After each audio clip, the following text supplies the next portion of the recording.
Boa noite a todos. Hoje nós vamos conversar um pouquinho sobre o terceiro capítulo da Gênesis.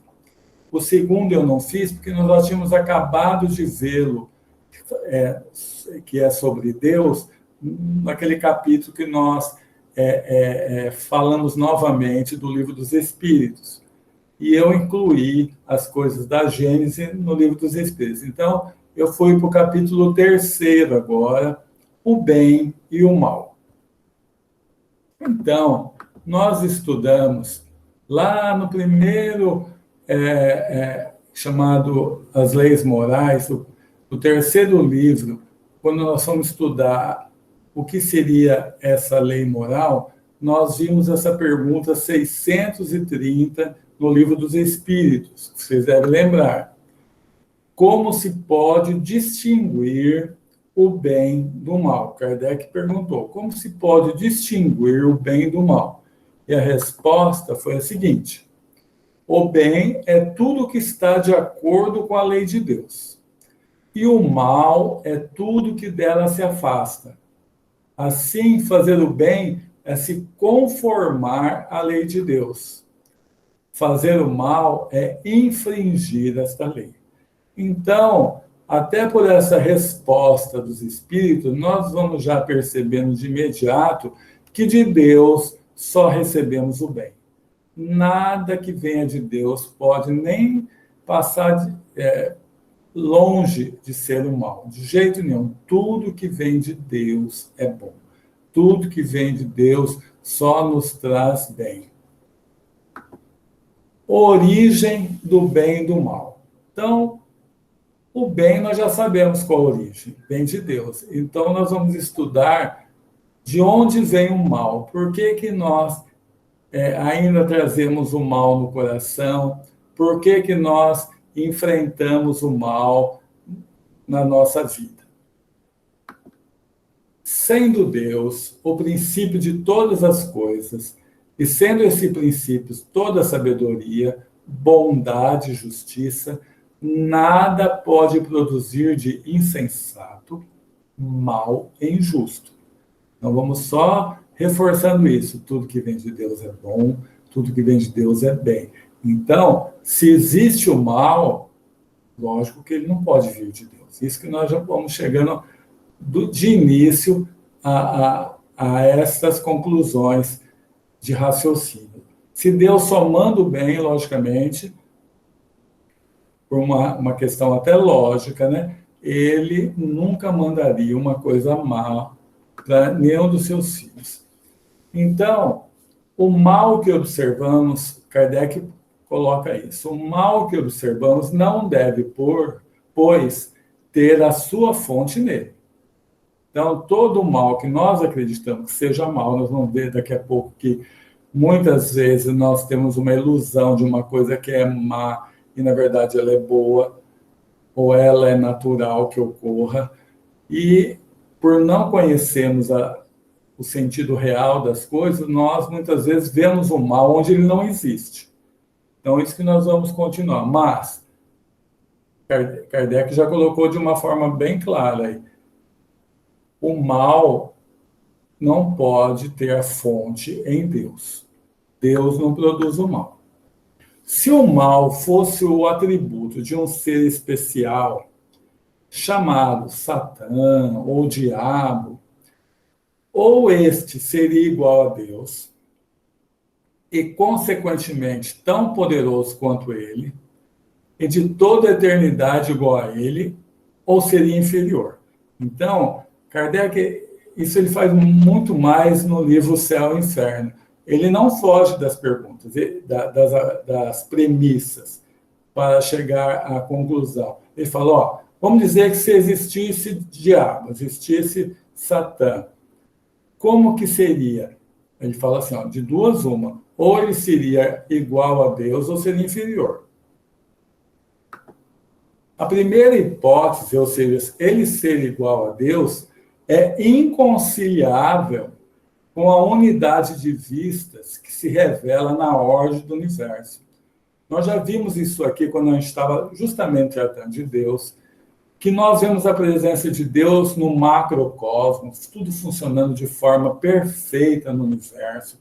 É tão perfeita que os cientistas da Terra, não agora, com esses telescópios que saem até da atmosfera da Terra, mas 500 anos antes já tinha calculado como que a rotação de cada planeta, de cada cometa que passava pela Terra, sabia certinho o dia que a cometa ia chegar. Por quê? Porque é tudo perfeito. No microcosmo, nós vimos também a perfeição do nosso corpo, tudo funcionando de forma perfeita. Então, pensar que existisse uma força má desde o início, igual a Deus, não poderia ter um universo tão bom, tão perfeito. Se inferior a Deus. Então, nós já concluímos que ele não podia ser igual a Deus, se existisse o diabo. Mas, se existisse, fosse inferior a Deus, ser-lhe-ia subordinado. Sem ser igual, teria tido um começo. E se foi criado, só pode ser sido criado por Deus. Então, se existisse o diabo, logicamente nós sabemos que não existe, muitas religiões ainda acreditam nele, e se fosse inferior a Deus, ele teria que ter tido um começo. E tudo nesse universo foi criado por Deus. Então, Deus teria criado o diabo. Deus teria, assim, criado o espírito do mal, o que seria a negação de sua infinita bondade. Então, Deus tem entre os seus atributos o infinito de tudo, da bondade, da justiça, da sabedoria. Nunca ele criaria um ser voltado ao mal, porque iria totalmente contra a sua lei de amor, que sempre busca o bem. Então, nós vamos chegando à conclusão, de uma forma ou de outra, que a origem do mal também não está nesse ser, porque ele não existe. Quando nós vamos estudar o livro O Céu e o Inferno, Kardec coloca como um estudo sobre a origem de Satã, o diabo, no Velho Testamento, que no Velho Testamento, não, na Bíblia, que trata de um anjo que, ao ver que Jesus havia... na verdade, não é nem no Velho Testamento, foi como que a igreja chegou à conclusão de como iniciou o diabo. Então, ela fala o seguinte, que havia uma comunidade de anjos. E quando Deus colocou em Jesus o seu emissário, o seu filho direto, um desses anjos se rebelou contra isso. E 30% daquela comunidade de espíritos puros, de anjos, acompanharam este ser que passou a trabalhar contra Deus. Ora, esta teoria, criada para referendar a existência desse ser, ela nasce errada do início. Porque se Deus tivesse criado, não foi assim que Deus criou os anjos, já vimos isso, mas se Deus tivesse criado um espírito puro, logicamente ele seria um espírito que nunca erraria, nunca iria para o caminho do mal, não teria ciúme como esse ser colocado nesse estudo teve. Então, logicamente, não existe esta figura. Entretanto, o mal existe. Nós não vemos o mal tanto na Terra, nas situações, quanto ainda dentro do nosso coração. Quando nós estamos sendo levados pelo egoísmo, pelo orgulho, pela vaidade, pelo apego, pelos vícios, pelos desejos descontrolados, nada mais estamos do que cultivando ainda o mal no nosso coração. Então, o mal existe, tem uma causa. Qual seria essa causa? De Deus não é, já vimos. Então, nós vamos procurar ver o raciocínio que Kardec chegou para mostrar onde está a causa do nosso mal. Os males físicos ou morais que afligem a humanidade apresentam duas categorias. Então, de todos os males físicos ou morais que afligem a humanidade, nós podemos dividi-los em duas categorias. Os males que o homem pode evitar, né? Principalmente os males morais, nesse caso, que o homem pode evitar, e os males que independem de sua vontade, como os flagelos naturais, por exemplo. Né? Nós estamos passando por uma pandemia, que nada mais é que um flagelo natural. Né? Então, independe da vontade. Nós temos visto agora até que alguma coisinha pode depender da vontade, de a pessoa se cuidar um pouco mais. Mas mesmo aqueles que se cuidam ainda correm risco dentro de uma pandemia. Então, alguns males independem da vontade do homem. Alguns dependem da vontade dele. O homem, cujas faculdades são limitadas, não pode penetrar o conjunto dos objetivos do Criador. Por isso, ele acha frequentemente mal e injusto o que acharia justo e admirável se lhe visse a causa, o objetivo e o resultado definitivo. Então, de Deus nada vem de mal. As coisas acontecem muitas vezes para forçar o progresso. Uma calamidade natural, por exemplo, muitas vezes tem o objetivo de fazer aquela região progredir muito rapidamente. Uma região do mundo passa a ter um crescimento muito lento, muito lento. Aí vem, por exemplo, um furacão, um terremoto, um tsunami, e, de repente, desencarna uma quantidade bastante grande de pessoas, e ali encarnam-se quase que imediatamente uma mesma quantidade para suprir aquelas que desencarnaram, mas já com um progresso maior. Então, num instante, aquela região que estava estagnada, parada, sem progresso, passa a progredir.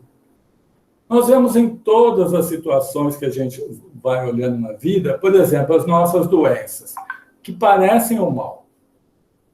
Mas, geralmente, elas são um aviso para que nós ou pensemos, ou falemos, ou passamos a agir de forma diferente. Aquela doença apareceu em nossa vida para que nós percebêssemos que alguma coisa a gente tem que mudar. Então, do lado espiritual, se nós tivéssemos a visão de espírito, nós iríamos ver o bem em muitas situações que aqui encarnado nós só vemos o mal. Isso que Kardec está colocando. Então, muitas vezes a gente vê uma situação como mal, mas ela ou é neutra ou é boa. Nós temos uma condição sempre de achar, por exemplo, que a morte é um mal. Mas a morte não é um mal. A morte é um fenômeno natural. Geralmente, quando a pessoa vai no tempo certo, ela já planejou aquele tempo para ir, quer dizer, antes de nascer ela já sabia mais ou menos o tempo que ela ia viver. Então, não tem nada de mal nessa situação. A gente sempre fala assim, mal é morrer mal. E para morrer mal é quando a pessoa vive mal. Mas se a pessoa conseguiu cumprir, talvez não totalmente, mas em boa parte, aquele bem que ela planejou fazer, ela vai desencarnar tranquila. Ela vai chegar no plano espiritual normalmente, como se ela adormecesse e acordasse do lado de lá. Então, tudo vai de como nós enxergamos as situações. Muitas vezes a gente fala assim, tem uma passagem que o Divaldo conta, que um dia chegou um amigo dele e falou assim, Divaldo, você vai em reunião mediúnica, pergunta lá para os espíritos se meu pai vai ficar bem, né? O pai estava doente. Aí o Divaldo perguntou, o espírito falou, vai ficar bem sim. Aí ele falou para a pessoa, passou uma semana, o pai dela morreu. Aí ele chegou para o espírito, mas meu amigo, você não falou que o homem ia ficar bem? Ele falou, mas ficou, passou para o lado de cá tranquilo, nós demos assistência, está bem. Então, é uma visão diferente da visão que a gente faz aqui. Morreu, foi nossa, que mal que aconteceu. Não, pode ser, na maioria das vezes, é um bem para a pessoa, principalmente quando ela vai na época certa. Devendo o homem progredir, os males aos quais está exposto são estimulantes para o exercício de sua inteligência, de todas as suas faculdades físicas e morais. Então, olha essa pandemia, essa corrida para achar a vacina. Esta vacina vai servir para esse vírus. Quando vier um outro vírus, não. Mas toda a forma de aprendizado desta descoberta dessa vacina já impacta na próxima. É um ganho de sabedoria, de inteligência. E também moralmente, porque nessas épocas de flagelos, nós estimulamos em nós mesmos a nossa compaixão, não é? Maior facilidade nós temos de estimular a nossa compaixão quando tem uma tragédia, entre aspas, acontecendo na nossa cidade, no nosso país ou até no mundo. Então, os males aparecem fazendo com que nós passemos a ver as situações de modo diferente. A dor, Kardec coloca de uma forma muito sucinta e muito importante. Ó, a dor é o aguilhão, aquele que você conduz o boi quando ele está parando, que impele o homem para frente no caminho do progresso. Então, a dor vem para estimular-nos a buscar o bem. Logicamente, se eu não busco o bem, a dor não está fazendo efeito. Se eu não procuro ser uma pessoa melhor, se eu não procuro mudar minha vida para superar a dor, de que adianta a dor? Então, é importante nós percebermos na dor uma amiga. É difícil a gente perceber isso. É difícil nós percebermos que, muitas vezes, na grande maioria das vezes, uma doença que chega em nossa vida é um bem para que nós deixemos a nossa zona de conforto, para que nós deixemos de fazer alguma má tendência que nós já trazemos de muitas vidas. Então, são ajuda que nós recebemos para a mudança. Então, a forma de encarar o sofrimento muda tudo. Mas os mais numerosos males... Então, nós estamos vendo até agora aqueles males que o homem não pode evitar, mas agora nós vamos entrar naquele que nós podemos evitar. Então, ele vai falar, mas os mais numerosos males são aqueles que o homem cria para si mesmo, pelos seus próprios vícios, aqueles que provêm do seu orgulho, do seu egoísmo, de sua ambição, de sua cupidez, de seus excessos em todas as coisas. Jesus falou mais ou menos o seguinte, ó, não temais aquele que pode até tirar a sua própria vida, mas nada pode fazer contra seu espírito. A única pessoa que pode fazer um mal contra o nosso espírito, ou melhor, contra nós que somos espíritos, somos nós mesmos. Ninguém pode fazer mal a eu, espírito que sou, somente eu. Então, o mal que eu tenho que temer não é o mal dos outros, é o mal que eu mesmo me faço. Isso que está falando aí, ó. Nós somos agentes dos males que efetivamente nos afetam. Aí está a causa das guerras, das calamidades que elas arrastam. As guerras são um filho dileto do egoísmo e do orgulho. Em todas as guerras, se nós formos procurar a causa primeira, vai estar daquele que agride, daquele que começa a guerra, vai estar o egoísmo, vai estar presente o orgulho.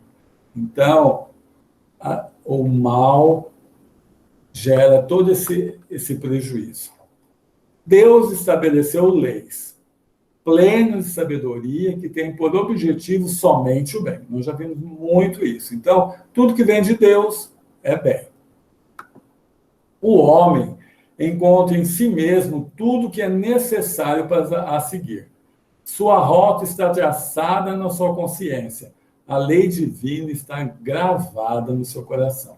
Pergunta o Livro dos Espíritos, onde está gravada a lei de Deus na consciência. Então, todos nós temos a lei de Deus dentro de nós.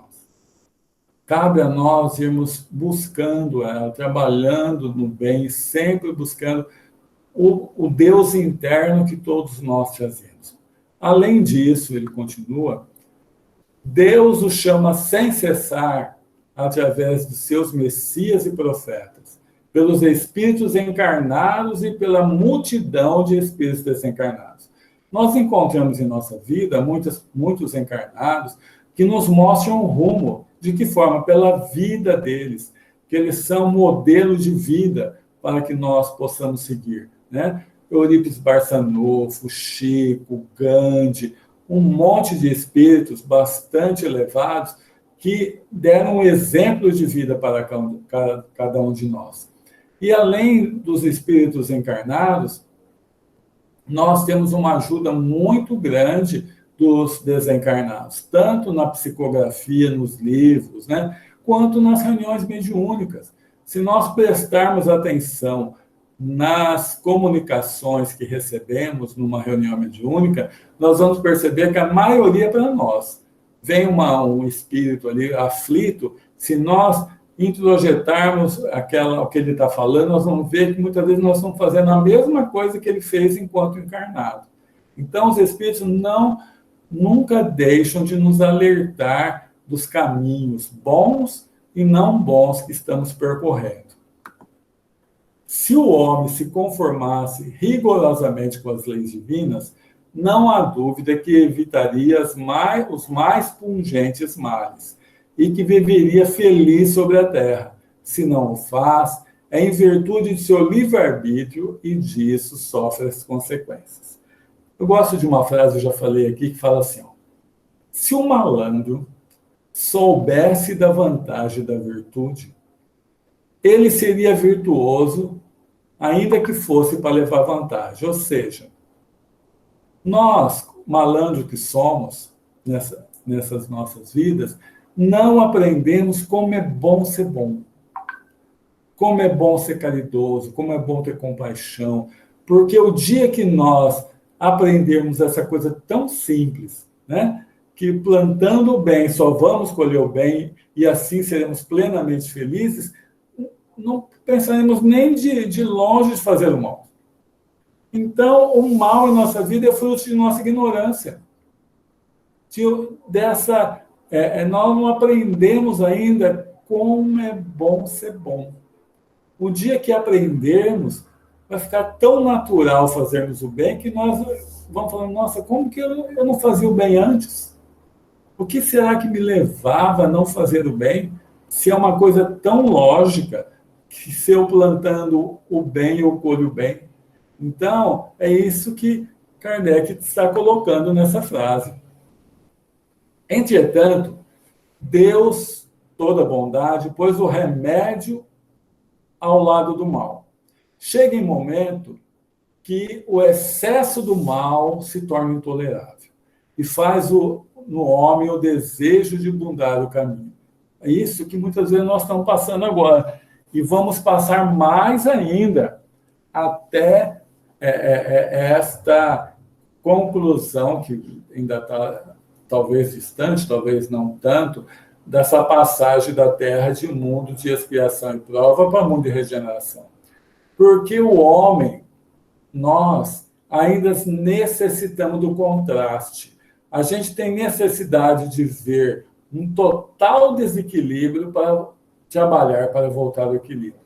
Só como está ali, ó, quando o mal chega em excesso, o mal moral começa a provocar consequências tão ruins para um país, para um povo, para uma família, que aí cai a ficha das pessoas. Nós temos que mudar. Continuar assim não vai dar. E vamos voltar nessa questão da pandemia. Essa pandemia mostrou muito disso para nós. Que as coisas materiais que temos, muitas vezes não valem nada no tocante a uma situação premente igual foi dessa epidemia. E é lógico que as pessoas que tinham menos passaram mais dificuldade, mas quem tinha muito passou também. Então, faz com que mude o foco da vida das pessoas. Então, Kardec vem concluir: pode-se dizer que o mal é a ausência do bem, como o frio é a ausência do calor. Então, a fonte do mal é a ignorância. A ignorância por não ainda termos introjetado, não é aqui, é no coração. Por não termos introjetado ainda, vou repetir, como é bom ser bom.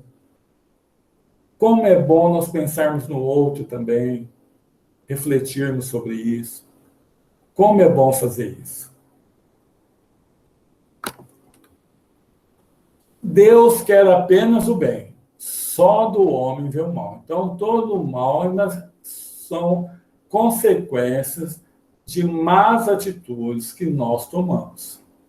O mal sendo o resultado das imperfeições do homem e o homem sendo criado por Deus, dir-se-á se Deus não criou pelo menos a causa do mal.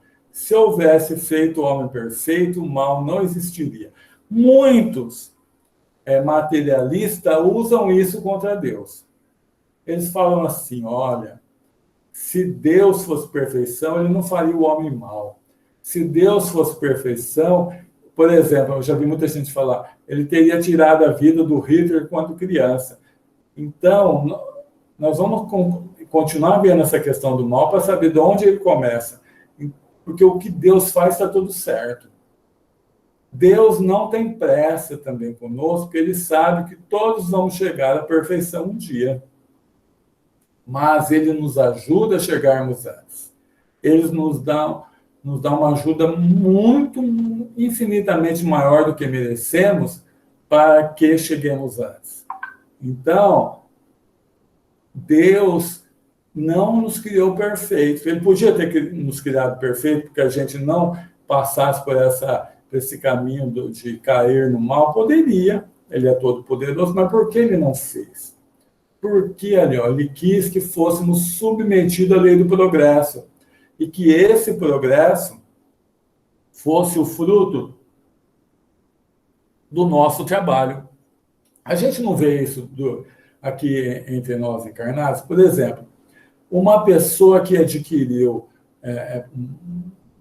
uma propriedade, dinheiro, recebido em doação, recebido em herança, ela dá bem menos valor do que aquela pessoa que ganhou os recursos pelo seu próprio esforço, pelo seu próprio trabalho honesto. Então, Deus quis que fôssemos felizes pelo nosso próprio esforço, que construíssemos esse amor dentro de nós pelas nossas próprias atitudes. Por isso que ele nos criou a todos, sem privilégio para ninguém, simples e ignorantes. A questão é saber qual é no homem a fonte. Agora você viu, nós viemos trabalhando para Kardec concluir agora. A questão é saber qual é no homem a fonte de propensão para o mal. De Deus não é. Deus nunca mandou o mal. Então, por que o mal chegou no nosso coração? Então, Kardec chega a uma conclusão muito boa, que ele fala assim, se estudarmos todas as paixões e mesmo os vícios, vê-se que seu princípio está no instinto de conservação. Esse instinto está com toda a sua força nos animais e nos seres primitivos. Aí só ele domina, porque neles não há ainda, por contrapeso, o senso moral. Então, eu sempre falo assim, só tem criar outras coisas para colocar, mas pegar a savana africana. Um bando de leões, quando vai atacar uma manada de búfalo, se o bando fosse ético, ele teria que escolher o búfalo mais forte, o líder da manada, porque eles vão atacar com todas as leões, de vez em quando até um ou outro leão ajudando. Mas se ele fizer isso, ele morre de fome. Então, o instinto de conservação dele fala para ele atacar ou velho, ou novinho, ou doente. Então, nesta fase da vida dos animais e das primeiras encarnações do homem, não é errado ser egoísta, porque o instinto de conservação domina toda a vida da pessoa. Ela só pensa em como ela vai se nutrir, como ela vai se manter viva. Então, ela não tem essa questão da moral de saber se aquele ato que ela está fazendo é bom ou mal. Aquela questão que eu já coloquei muitas vezes também. O gatinho está lá parado, passa um beija-flor perto dele, pá, pega na hora. Mas porque ele é mau? Ou então ele vai refletir, puxa vida, eu peguei um beija-flor tão bonitinho. Não. Passou voando, o instinto de conservação dele faz com que ele vá e busque. Então, o mal, no início, o egoísmo, né, e as suas consequências eram naturais. O homem não se punia por isso, porque era só o instinto de conservação funcionando. Nas primeiras fases de sua existência corpórea, há apenas necessidades materiais a satisfazer. E para esse fim, o exercício das paixões é uma necessidade para a conservação da espécie. Então, no início, não tinha problema nenhum ser egoísmo. O espírito jamais ia se punir por isso, porque a consciência dele nem desperta estava para saber o que era certo e errado do lado da moral. Então, é importante nós percebermos isso. E ele vai continuar, Kardec, mas, saído desse período, há outras necessidades, primeiro semimorais e semimateriais, depois exclusivamente morais. Então, o egoísmo, o orgulho, a vaidade, é uma coisa totalmente fora de época. Houve uma época que ela era natural. Mas nós se acostumamos tanto a ela, ao egoísmo, ao orgulho e à vaidade, que hoje nós temos dificuldade de largar. Então, o que era uma coisa natural no início da nossa trajetória, hoje passou a ser um mal. Foi criado por Deus? Não. Deus deu o instinto de conservação para que mantivéssemos vivos. Era uma necessidade aquilo. Mas já teríamos que deixado para lá, deixado para trás essa condição. Então, o que o Kardec coloca, o que outrora era um bem, porque era necessário para se manter a vida, porque era uma necessidade de sua natureza, torna-se um mal. Não somente por não ser mais uma necessidade, mas porque isso torna nocivo a espiritualização do ser. Ou seja, para que nós nos tornemos espíritos mais elevados, nós vamos ter que deixar isso para trás. Nós vamos ter que passar a viver uma coisa muito difícil isso, como espíritos que somos. Porque do lado espiritual nós temos essa visão muito clara. Por isso que no planejamento de nossas vidas a gente não perde vida tão fácil. Porque o único objetivo de nossas vidas é nos tornarmos melhores. Quando estamos no lado espiritual, isso para nós é tão nítido, tão fácil. Mas entrando na carne, como a gente fala, as nossas más tendências ainda nos levam para caminhos errados. Então, Kardec continuou, o mal assim é relativo. E a responsabilidade proporcionada ao grau de adiantamento. Isso é importantíssimo. Porque a gente não pode julgar ninguém. Se uma pessoa viveu 10 vidas a menos que nós, muitas vezes essa questão da semi-materialidade ainda é muito pungente nele. E o tirar a vida de uma pessoa não tem uma importância na consciência como muitas vezes nós já conseguimos em nossa vida, de não tirar a vida de mais ninguém. Então, por isso que não podemos julgar, não podemos querer mal, porque vai depender de quanto a pessoa já viveu. Agora nós vamos entrar num outro assunto, vamos deixar agora o bem e o mal, e Kardec vai tratar nesse mesmo tópico do instinto e a inteligência. Vou dar uma passada bem rápida, porque nós já estudamos isso no Livro dos Espíritos.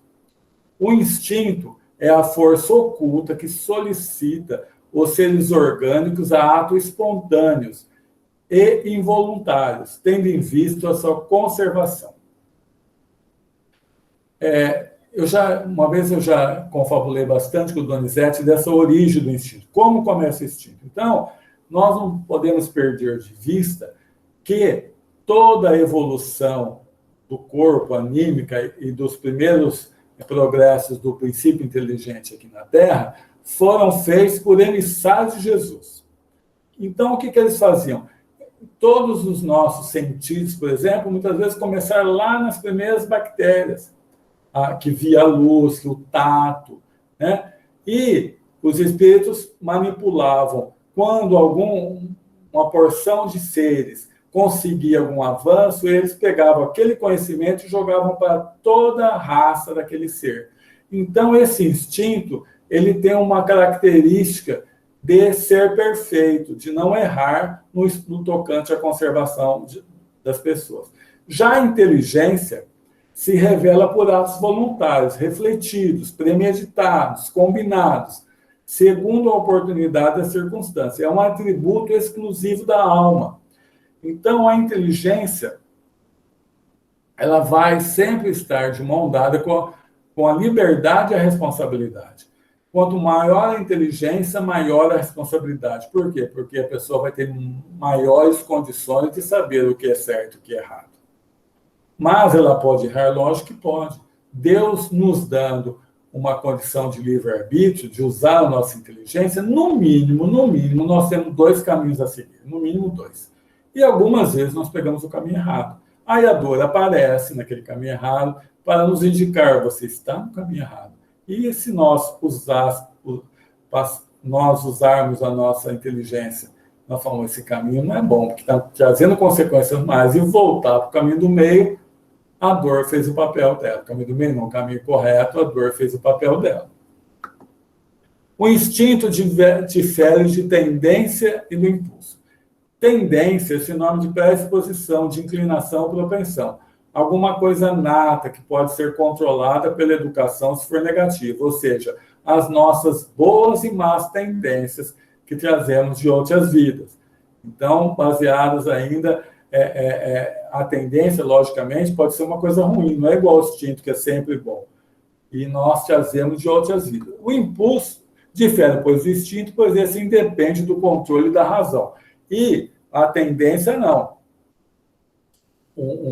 Como reconhece o verdadeiro espírita? Reconhece o verdadeiro espírita pelo esforço que faz para domar as más tendências e pela sua reforma íntima. Então, nós temos que trabalhar para domar nossas más tendências, colocando tendências boas no lugar. Então, difere de instinto.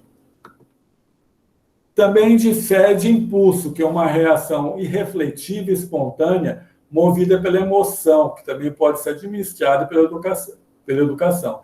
Distingue-se do instinto pelo caráter estável deste. Então, o impulso pode ser um impulso agressivo, bateu, levou. Pode ser um impulso de medo, conforme a situação, nós temos aquele impulso de reagir daquela forma. Então, é alguma coisa que nós fomos trabalhando dentro do nosso subconsciente que retorna uma atividade nossa baseada numa forma que nós fomos tocados. Qualquer coisa que acontece em nossa vida gera aquela reação. Então, isso não é instinto. E Kardec coloca também, nesse capítulo, um item chamado destruição dos seres vivos uns pelos outros. Então, nós vemos que na natureza é assim. Então, ele começa, a destruição recíproca dos seres vivos é uma das leis da natureza, que, à primeira vista, parece se conciliar menos com a vontade de Deus. Como Deus só quer o bem, muitas vezes nós podemos falar, mas isso não está certo. Quando você está vendo... A Silvia gosta de assistir, por exemplo, aquelas coisas do Geográfico lá. Mas quando ela vê o leão pegar o bichinho, ela muda o canal. Ou um leopardo, e todos nós agimos assim, né? Mas tudo tem uma razão de ser. Então, é isso que ele vai falar. Só o conhecimento do princípio espiritual, considerado em sua essência verdadeira, e da grande lei de unidade que constitui a harmonia da criação, pode dar ao homem a chave desse mistério. A verdadeira vida, tanto do animal quanto do homem, está no princípio inteligente que pré-existe e sobrevive ao corpo. Então,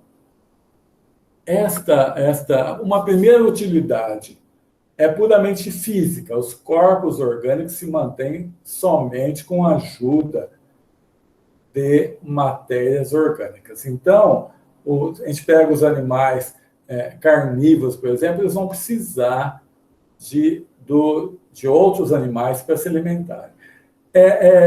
Vocês devem ter visto, tem bastante lugar que tem saído de um lugar nos Estados Unidos que tinha acabado os lobos. Aí eles buscaram 30 lobos lá no Canadá e reimplantaram os lobos. Por quê? Tinha extinto os lobos. Aí aqueles lobos chegaram, tinha muitos herbívoros ali, aqueles lobos começaram a diminuir o número de herbívoros. Mas aí, diminuindo o número de herbívoros, começou a crescer plantas que já estavam quase extintas. E aí foram surgindo novos animais, castores. De repente, em poucos anos, virou uma harmonia só. Então, as coisas de Deus tendem à harmonia. E toda vez que nós tentamos alguma coisa para arrumar, muitas vezes nós temos um resultado contrário. A gente vê bastante isso, de levar gato, por exemplo, aconteceu na Austrália, de levar algum tipo de animal, depois aquele animal crescer muito em quantidade, e esse animal que foi introduzido no sistema para regular passou a ser a causa do maior desequilíbrio ecológico. Então, Deus faz tudo certo. Há, por outro lado, considerações morais de ordem mais elevada. A luta é necessário o desenvolvimento do espírito, e na luta que ele exerce suas faculdades. Aquele que ataca para obter a sua nutrição e aquele que se defende para conservar a vida. Então, nesses episódios dos animais, por exemplo, de caçar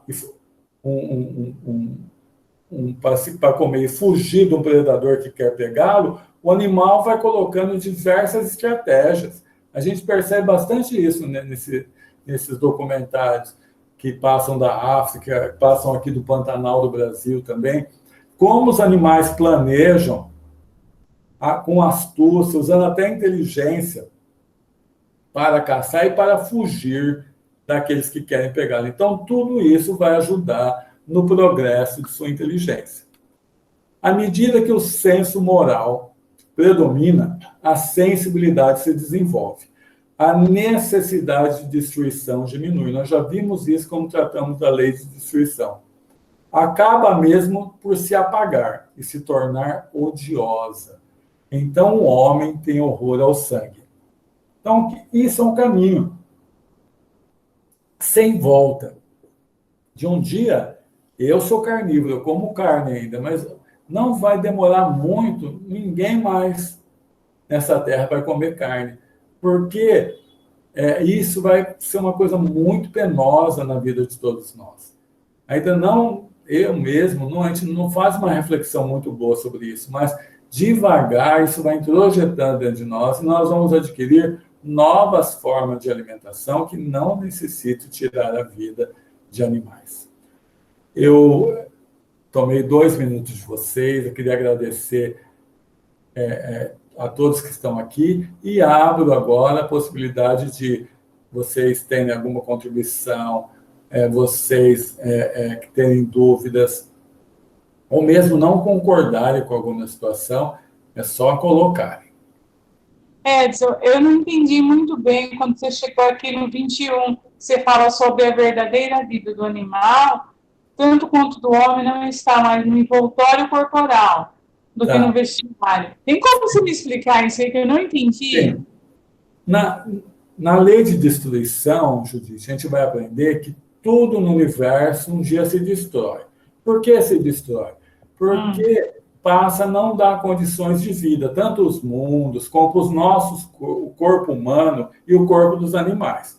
Mas o que nunca se destrói é o espírito e o princípio espiritual, e Deus, logicamente. Então, a gente vendo um animal destruir outro, lógico que exerce em nós a compaixão.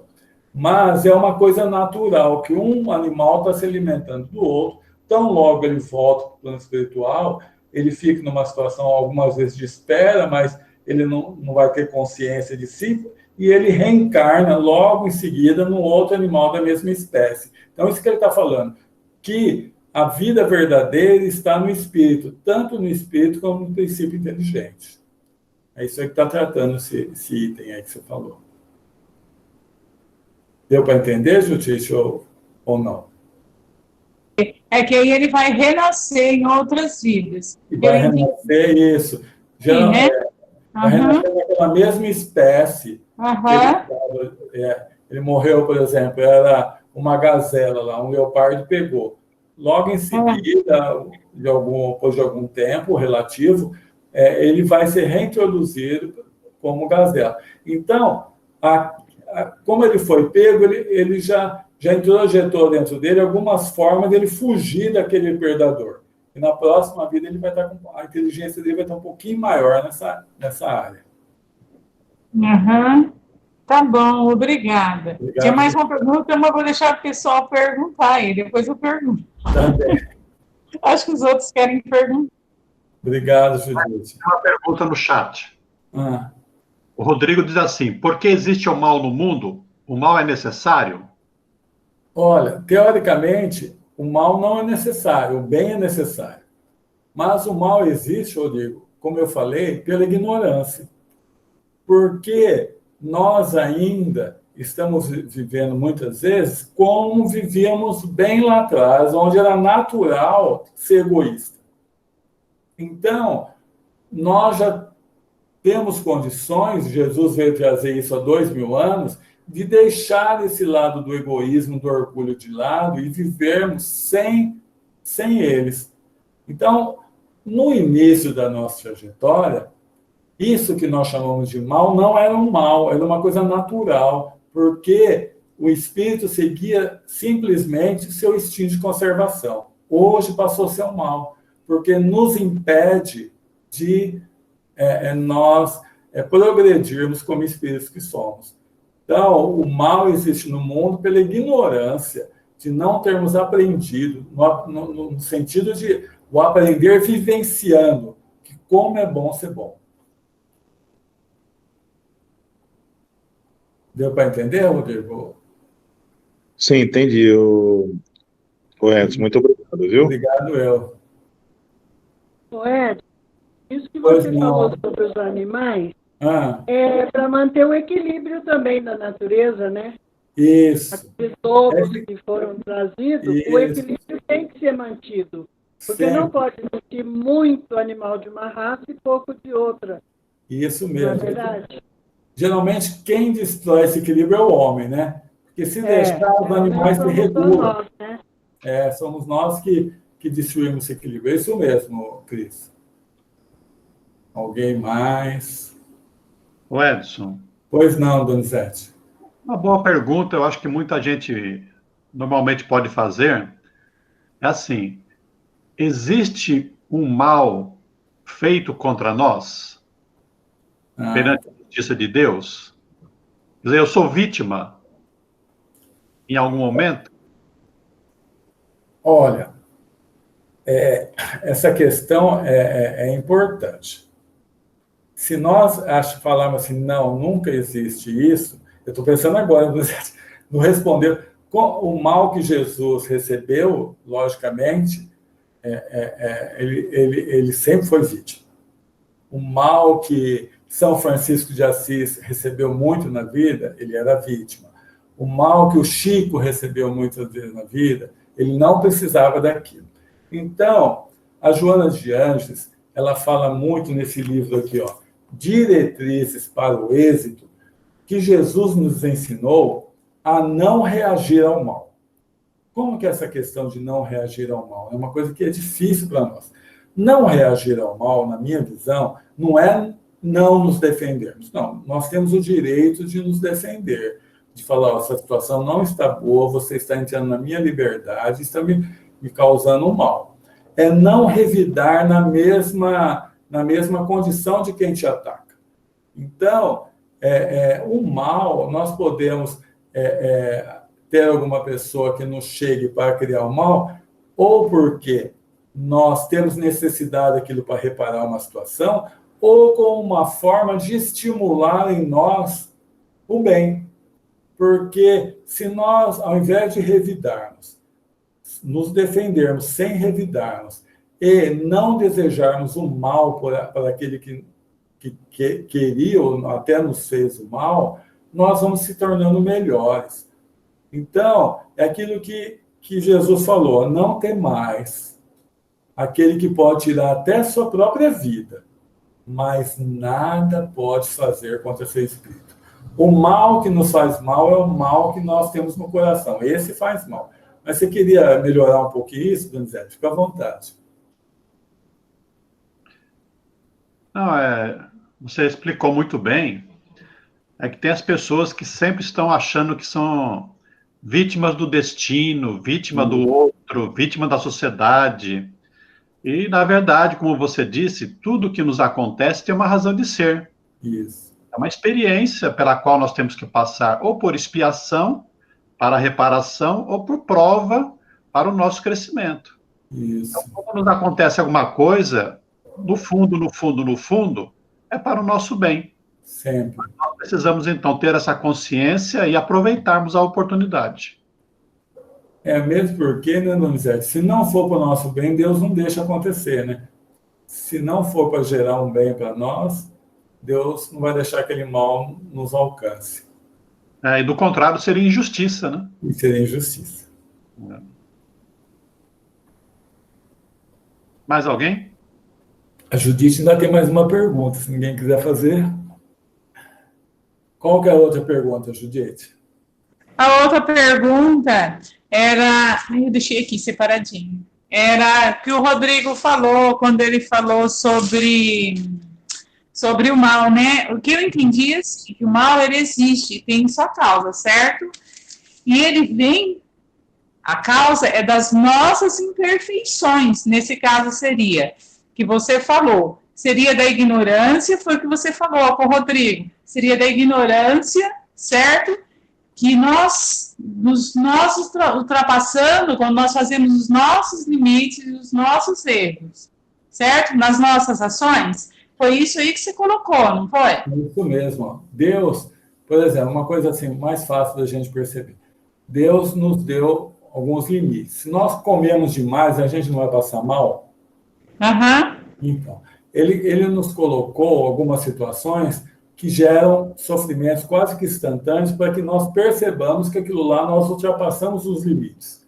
Então, toda vez que eu ultrapasso o limite do bom, do necessário, eu passo a receber de volta da vida sofrimentos. Então, o mal que nós temos que trabalhar é o mal que ainda trazemos no nosso coração. E o melhor jeito de trabalhar isso é fazendo o bem. Porque se eu for trabalhar assim, eu vou tirar a pondurice da minha vida, por exemplo. Eu vou só reforçar, mas se eu falar, eu vou ser mais generoso, então, ao invés de eu trabalhar a minha dificuldade, eu passo a trabalhar o contrário, a qualidade contrária dela. E aí fica mais fácil, eu vou me sentir também mais estimulado à mudança. Então, eu sempre tenho que pensar nisso. Em vez de eu trabalhar para ser menos tal coisa, eu vou ser mais o contrário dela, ou seja, eu vou destacar mais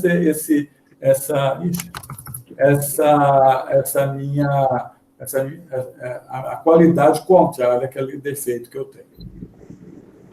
Então, o mal não vem de Deus, o mal é inferioridade nossa mesmo. Isso, nesse caso. Nossa incompreensão. Você viu atrás que Kardec definiu que o mal é a ausência do bem da mesma forma que a sombra é a ausência da luz. Né? Certo. Então, por isso que ele é fruto da ignorância. O dia que tivermos consciência de que ser bom é bom, nós não vamos fazer mais o mal a ninguém, porque nós vamos saber que tudo que fizermos de bem volta de bem.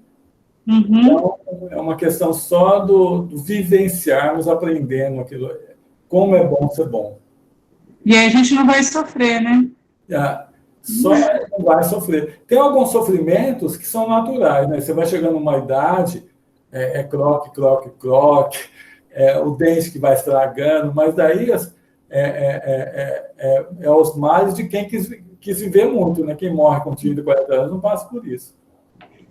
Obrigada, Edson. Obrigado. Muito obrigada. Então, eu vou voltar para a Donizete, agradecer vocês pela atenção, pelo carinho, e volto agora para a Donizete para o encerramento. Muito obrigado.